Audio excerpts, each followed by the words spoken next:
Todos nós sabemos que os efeitos da coronacrise afetam não só a economia e os trabalhos, mas também relacionamento e o estilo de vida. Um exemplo disso é se a gente consultar o portal da Transparência, que mostra todos os registros civis do Brasil, a gente vai ver uma grande diferença nos números de casamento do ano passado em relação aos casamentos desse ano.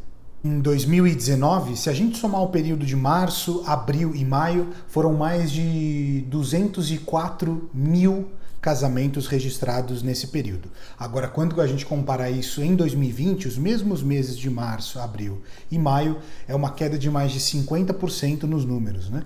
A gente está falando de um pouquinho mais de 100 mil casamentos no período. Então tem muita diferença. Ainda faltam alguns dias para acabar de maio, mas eu não acho que essa diferença vai ser tão reduzida pelos casamentos que aconteceram nesses últimos dias restantes do mês. Falamos um pouco dos casamentos, mas e em si os divórcios, que eu acho que também terão altos impactos nos números. Infelizmente, o portal da Transparência não mostra os números de divórcio como ele mostra os números de casamento. O que eu consigo afirmar para vocês das pesquisas que eu fiz é que 1 em cada 3 casamentos no Brasil acaba em divórcio. Bom, por que eu estou falando de tudo isso? Nessa semana saiu uma notícia na China, uma nova lei, não é nenhuma notícia, que já foi aprovada e já está em vigor, que se você é um casal e você deseja se divorciar, você vai lá no cartório, aplica pelo divórcio, mas você vai ter que passar por um período de 30 dias de reflexão.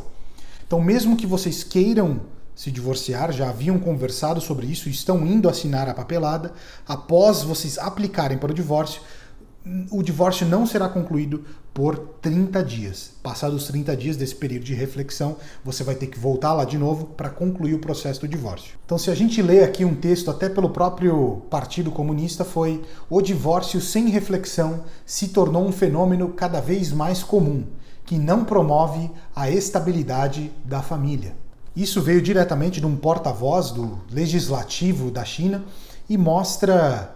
Na verdade, eu acho que a China agora está pegando a pós-pandemia, né? Toda a China já está voltando à normalização, vamos falar assim, da economia e do estilo de vida com as precauções, e alguns casais que tinham já tomado essa decisão, agora talvez estão aplicando em si para o divórcio. Foram mais de 4 milhões de divórcios na China só no ano de 2019 e eles estão tentando controlar isso. O povo chinês em si não gostou dessa decisão arbitrária aí dessa nova lei e foram mais de 25 milhões de tweets, não foi no Twitter, foi no Twitter chinês, no Weibo, com a hashtag para você se opor contra essa nova lei do divórcio. Então, o povo em si não ficou feliz com essa decisão. Na China, muitos dos casamentos, eu diria que eles estão como se fosse aqui no Brasil, talvez nos anos 70, onde muitas vezes a mulher não tem poder de escolha do marido e são casamentos por trocas de interesses, principalmente nas zonas rurais,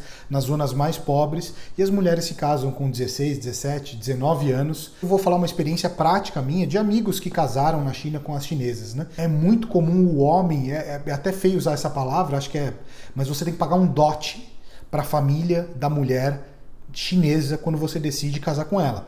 Então, se você vai casar, cada família vai dizer um preço, vamos falar o seguinte, e não é barato, não. Um exemplo meu de um amigo americano, ele estava casando com uma chinesa, ela era de uma família simples, mas mesmo assim ele teve que pagar para a família a quantia de 100 mil yuan. Então, isso dá em torno de 60, 70 mil reais que ele teve que pagar no ato do casamento. E tem casos, né, que o homem tem que comprar um apartamento e colocar no nome da esposa, não é nem do casal, no nome dela. Às vezes os dotes você dá uma empresa para alguém da família. Então isso é muito comum, o que faz parte já da cultura chinesa. E aí eu acho que é algo que eles trazem de muitos anos atrás, não é algo novo, mas que ainda está presente novamente, de novo, mais nessas famílias mais simples, nas famílias mais rurais ou de famílias que vieram de uma criação mais simples. Isso nas cidades maiores, eu diria que já está bem diferente. Esse aumento do divórcio, né, na China, eu acredito que faz muito mais parte do empoderamento, né, das próprias mulheres que estão vendo que elas têm escolha e antes elas não tinham muito na China. Eu, particularmente, acho essa ideia ruim, porque vai que nesse período de reflexão é um desespero da mulher porque ela está sofrendo violência doméstica, ou ela já sabe que alguém tem uma amante, né, que o marido tem uma amante, Tem até o caso de estupro conjugal e diversos outros motivos do mesmo lado do homem. Se o homem descobrir que a mulher realmente já tem um amante ou que aconteceu alguma coisa que ele discorda veemente no relacionamento, mesmo após aplicar, vocês vão ter que esperar os 30 dias de reflexão, vamos falar assim. Então, eu discordo, eu sou a favor que todo mundo teria liberdade de escolha e o Estado não deveria interferir, né? No entanto, existe uma outra linha, pessoas que estão defendendo essa prática, até quando eu conversei aqui com algumas pessoas do escritório, que isso poderia sim ajudar a reduzir o número de divórcios no Brasil.